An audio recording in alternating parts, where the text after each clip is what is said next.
Sports को हम करवाएंगे। अभी हमारे पास एक स्टूडेंट एक्टिविटी सेंटर भी आ रहा है। उस एक्टिविटी सेंटर में इंडोर गेम्स हम करेंगे। हमारे पास एक फैसिलिटी है, ये इंटरनेशनल लेवल की फैसिलिटी है। ये हम बैडमिंटन करते हैं। हमारे पास इंटरनेशनल लेवल की बॉक्सिंग एकेडमी की फैसिलिटी है, उसमें हमारे बच्चे ट्रेन हो रहे हैं। अब हम एक वेट लिफ्टिंग की एकेडमी लेकर आ रहे हैं। Shooting national level shooting championship हम करा सकते हैं और उसके लिए हमारे पास एक रेंज बना हुआ है।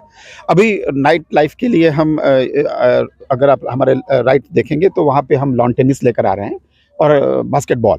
तो मुझे लगता है कि जो ज़रूरी चीज़ें हैं वो हम ला सकते हैं। और मैं आपको बता दूं कि फिजिकल एजुकेशन डिपार्टमेंट हमारा खासियत है, यूएसपी है आरजीयू की, और उसमें डॉक्टर मीनू तदंग और पूरी टीम लगी हुई है। तो जो हमारे में कमियां रह गई हैं, तो मैं ये चाहता था कि अरुणाचल स्टेट अपना जैसे बाकी सेंटर डेवलप हुआ है, तो हम लोग एक हाथ मिला के आगे बढ़ें और बच्चों को नाइट लाइफ भी दें। नाइट लाइफ का ये मतलब नहीं कि सिर्फ क्लब में जाएं, नाइट स्पोर्ट्स गेम भी होते हैं। और वो अभी हम लोगों ने कल फुटसाल भी करवाया और हम एक फुटसाल का भी एक कोर्ट यहाँ लेकर आ रहे हैं। ये सारी चीज़ें आपको 2 महीने में मिल जाएंगी। और सिर्फ 2 महीने का ये पॉलिटिकल वादा मैं नहीं कर रहा हूँ, और फैसिलिटी आप देख सकते हैं यहाँ पे। तो मुझे लगता है कि एक कम्प्रिहेंसिव डेवलपमेंट कैंपस का भी हो रहा है और बच्चों को वो फैसिलिटी भी मिल रही है जो मिलनी चाहिए। स्पोर्ट्स फिजिकल एजुकेशन डिपार्टमेंट के अलावा बहुत सारे बच्चों में दूसरे टैलेंट भी हैं, तो उन टैलेंट्स के लिए भी हम सारे प्रयास कर रहे हैं। तो आरजीयू होलिस्टिक डेवलपमेंट का प्रयास कर रही है। तो सर अभी इस बार जो यहाँ पे जितने भी खेल खेलने वाला स्पर्धा में जो अभी पार्टिसिपेट करेगा 2023 का, तो जितने भी यहाँ पे कोचेस का काफी योगदान रहते हैं, तो उन सबको आपके लिए क्या सजेस्ट रहेगा? अच्छा, कोचेस के लिए तो अपने जो उनके फॉर्मेट हैं, जो जिस तरीके से उनको सुविधा मिलनी चाहिए, जो हमारी तरफ से होगा और नियम के तहत, तो वो हम उसको वो सारी सुविधा मुहैया करवाएंगे। अगर हमारी तरफ से हमारे यहाँ जैसे मिस्टर सागे सिरीन, he is also one of the coach, madam Meenu भी कोच हैं। तो इन लोगों को जो फैसिलिटी चाहिए आरजीयू की तरफ से, जैसे एक फैसिलिटी होती है छुट्टी देने की, तो मैं इनको ड्यूटी लीव देता रहता हूँ कि आप साल भर में 30 दिन, 35 दिन, 40 दिन आप ट्रेनिंग भी लो, सर्टिफिकेट कोर्स भी करो, और जहाँ पे आपको सर्विस भी देनी है as a coach, you can go and do it. तो वो एक है। उनकी सैलरी पूरी हम देते हैं, ट्रैवल ग्रांट भी दे देते हैं। अगर उनको बाहर से नहीं मिली तो हम ट्रैवल ग्रांट भी दे देते हैं। तो नियम में जो भी है वो करने की कोशिश की जाएगी। जहाँ पे थोड़ी बहुत कमी रह जाएगी उसको दूर कर लेंगे बैठ के। सर आपके आरजू से कितना भेजेगा कि या फिर क्या करेंगे, आप यहाँ पे पार्टिसिपेट करवाएंगे कि इस खेल में? नहीं, अभी डॉक्टर मीनू मैडम से बातचीत करेंगे, क्योंकि ये डिस्ट्रिक्ट का मसला है ना।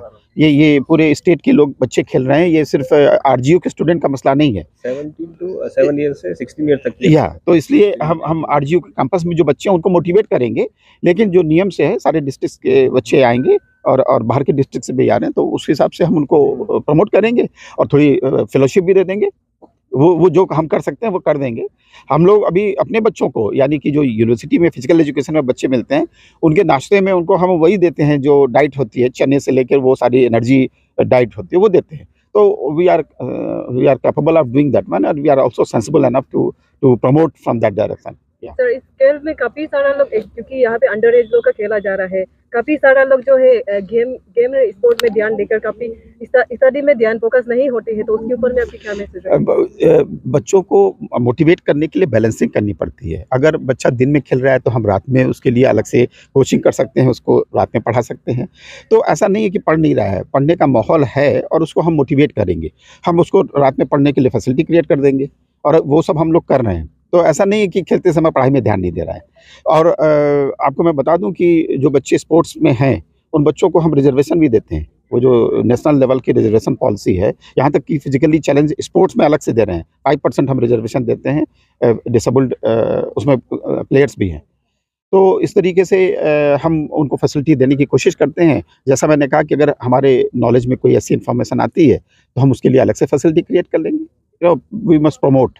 सर अभी काफी ऐसे हमारा कल्चर में चल रहा है जो लोग गेम इन स्पोर्ट में आगे बढ़े उसको जॉब मिलना जाता है, लेकिन हमारे यहाँ में ऐसे होते तो नहीं है। काफी लोग ऐसे उम्मीद में रहते हैं, वो लोग अपना स्टडी को फोकस नहीं करके स्पोर्ट में ज्यादा फोकस देते हैं। तो उन सब के लिए क्या बैलेंस में रखने के लिए कैसे? मैं आपको बताऊं कि हमारे यहाँ जो गवर्नमेंट ने ऑलरेडी पॉलिसी बनाई हुई है कि जो हम नौकरियां भी निकालते हैं उसमें रिजर्वेशन, ये स्पोर्ट्स फेलो के लिए भी रिजर्वेशन है। जैसे मैंने आपको सागे सिरीन साहब का जिक्र किया, he is in physical education, वो उसी फैसिलिटी से आए हुए हैं। हमने वो सीट रिजर्व कर रखी है और वो सिर्फ स्पोर्ट्स एंड गेम में नहीं है, there could be sports fellow और वो किसी दूसरे डिपार्टमेंट में भी नौकरी कर सकता है, तो वो फैसिलिटी भी दी जाती है और पूरे देश भर में ये फैसिलिटी दी जा रही है।